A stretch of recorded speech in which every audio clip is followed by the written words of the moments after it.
There's a lot of third-party lenses, Sigma, Tamron, Rokinon, Zeiss. There's a lot of manufacturers out there. And I'm not going to dictate which lenses you should all buy because there's two things that affect it, budget and taste, right? Budget and taste. So I think what you should look for in a lens. So I'm going to give you things you should look for in a lens. Edge-to-edge sharpness.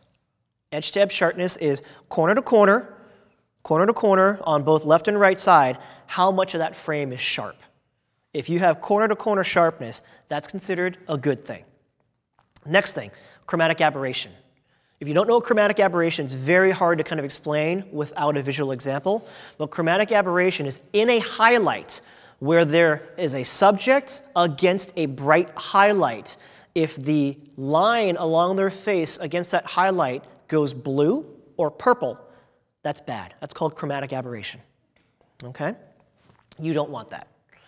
And then there's subjective things like contrast and color.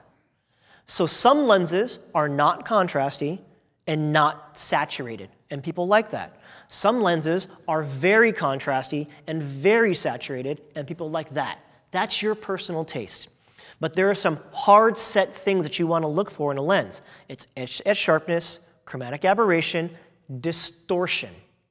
How much is the image distorted? Does a straight line bow out? Does it get wavy? Or is it straight? Okay? Those are things you want to look for when selecting a lens. I think those are just I'm not going to tell you what you're going to like because you're going to look at it and go, well, I like the fact that it's fuzzy. Okay, fine. Use it for something else. Okay? But those are some really, really key metrics that you can look at when selecting a lens. And the last thing is consistency. Read up on your lenses. There's a great website, DxO. DxO. If you go to DxO, they rate every lens on the planet. And they give it a rating.